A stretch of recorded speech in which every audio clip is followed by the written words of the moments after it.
Hey, I'm Spencer with Energeticcity.ca, and this is the Community Roundup, which is sponsored by Brad's Furniture and Appliances. And I'm joined today with a few SD60 band students, Jess and Molly, as well as their band director, who I'm kind of standing sort of in front of, Sabrina Brooks.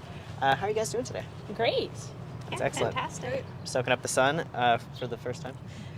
All right, so we'll just get right into it. You guys were recently accepted into the Denis Wick Honor Band, which is like one of two national honor bands for kind of advanced high school and post-secondary musicians in the country, like Canada-wide. How did you first kind of learn about the band?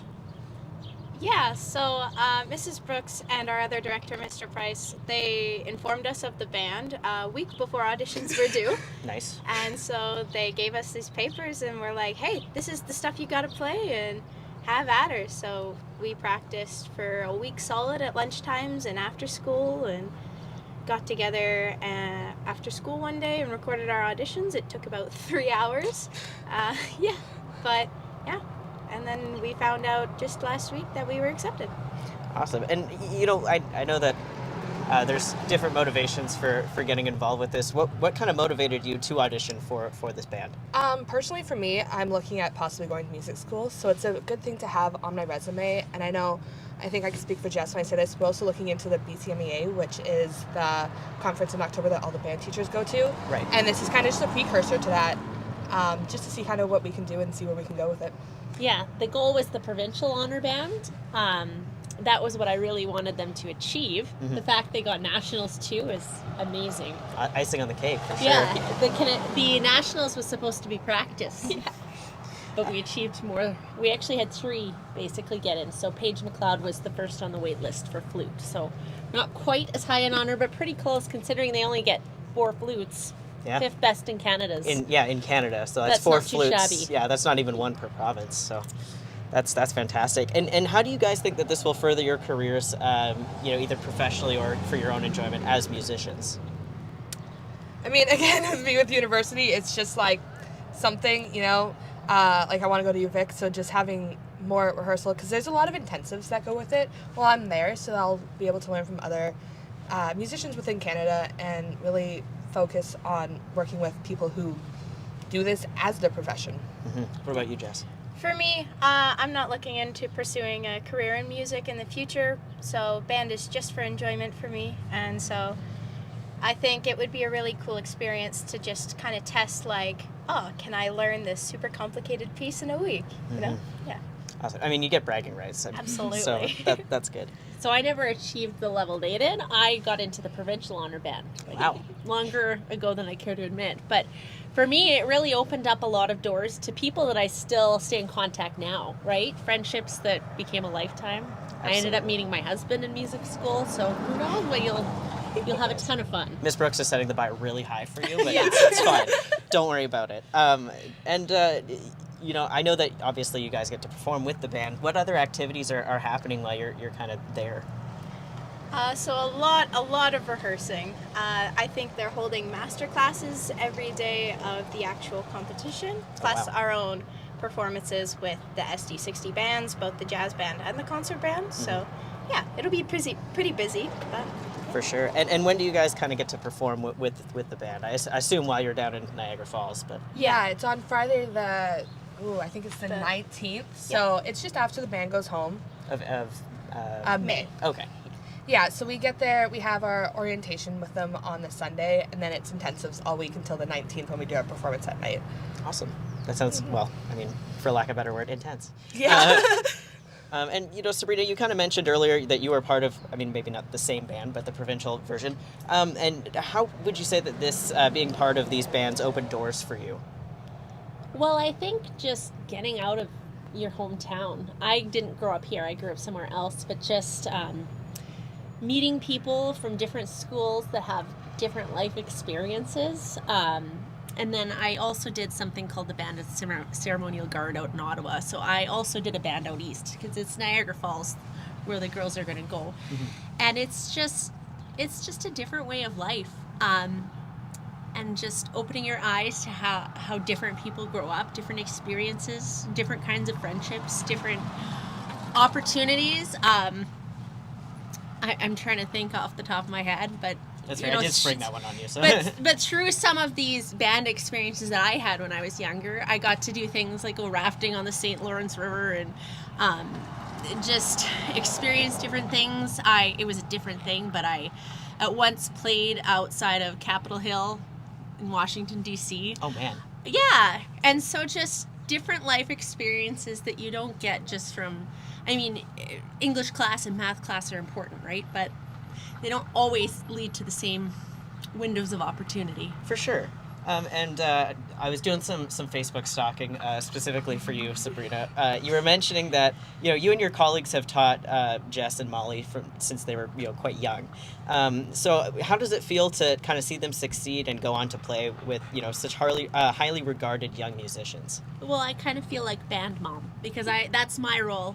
I more run and conduct the beginner band, whereas my colleague David Price does the main conducting of their group, and he's my assistant with the little ones. I'm his assistant with the older ones, and it's wonderful, right? Because Molly and Jess have both babysat my own kids, right? And so it's kind of like family. And I remember playing in a musical with her dad, and when Molly was 5, running around his drum kit, right? So it's just fun. I still have a picture of the first day she got her baritone. It's fun to be there through the whole thing. Awesome. And when was the last time that students from Fort St. John got into this band? I don't know if ever. I contacted both Joan Montgomery, who had the middle school. She was the coordinator for like at least a decade before I moved here, and also Bruce Johnstone, who was 20 years ago, the last time they went to nationals, he was there, and he doesn't recall even a student being in the honor band. Provincial bands, yes, but the nationals, no one remembers. That's not to say it never happened. It's a potential first for you guys. Yeah. That's awesome. And how do you feel kind of knowing that this may be the first time that someone from Fort St. John has made it to this level? Yeah, it's pretty awesome, and the fact that 3 of us from the same school all were so highly placed, 2 of us making it in and 1 on the wait lists, it's just so awesome, and we all had freakouts in our respective classes when we found out. I did that in high school too, but for very different reasons. No, that's awesome, guys. And the entire band is headed out to Niagara Falls. You did. How did fundraising go? I know that you had quite a few events happening, and where are we at now? Well, thanks to everyone who donated. We are not leaving a single student behind. Nice. Everyone's coming. That's fantastic. How many band students do you have? There's 31 traveling. Okay. Wow. Yeah. And so that's pretty impressive that no one got left behind due to finances. And we just paid the bill. The bill was due, and what ended up having to be paid was extremely affordable. Nice. And that also just gives the kids a chance for their parents to give them some money to buy the sweatshirt and buy the coffee mug and all those things. You gotta have the sweatshirt. But it's a life, like, they're never gonna forget this trip. No. I don't even think the kids really get it, what a big deal this is going to be.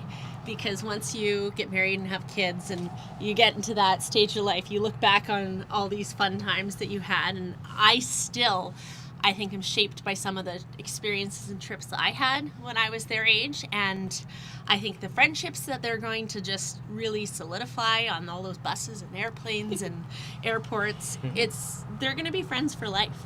Absolutely. Anything else you want to add before I let you guys get back to what it is that you guys do? Basking in the sunshine, I think, today. It's quite nice. I wish that I had a hat, but I don't. So.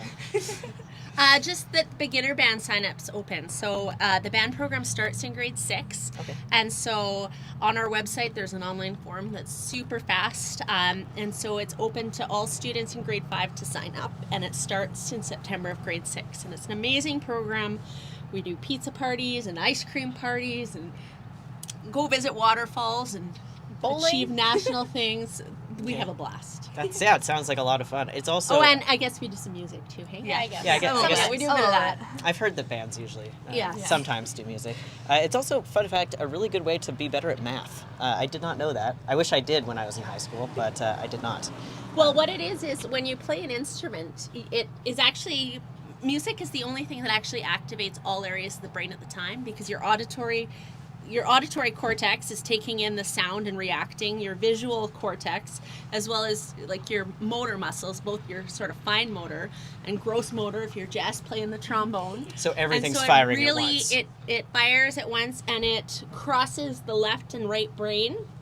There's a piece in the middle of your brain called the corpus callosum, and piano players, they've done studies where they put musicians into like MRI machines. Wow. I'm not a doctor. What's the other one? But the CAT one that scans? the one that does, maybe that's it. Maybe. I've seen the end I'm also product, not a doctor. but they Maybe a CT. but maybe that's It's it. probably that. But they've taken pictures of people playing their instruments and stuff, and it just completely lights the brain on fire. And they've done studies where they've like looked at cross sections of the brains of like piano players and non-piano players, and the good parts of the brain. If I was a neuroscientist, I'd have better lingo, but That's okay. it's thicker in Wow. musicians, Okay. right? So it isn't so much that you play band and you magically know your math. It's more like it primes your brain to make math easier. Nice. Yeah. So what you're saying is I have to learn how to play piano. Well, it's like a workout for your brain. Awesome. They've now proven that same as speaking a second language, if you're a musician, your chances of Alzheimer's go down. Nice. So a lot of great benefits for you signing your kids up for band, or getting your parents to sign you up for band if you're a child. Awesome. Well, thank you so much for joining me. It's been lovely standing in the sun with you guys, and biggest congratulations to you guys. That's fantastic. And I hope to hear a lot of great things when you guys get back. Yeah, All sure. right. Thank Well, you. Thank you so much for watching. This has been the Community Roundup, sponsored by Brad's Furniture and Appliances. I'm Spencer, who has been joined by the lovely Sabrina Brooks and, of course, her students. Good luck at Nationals, guys. Sounds good.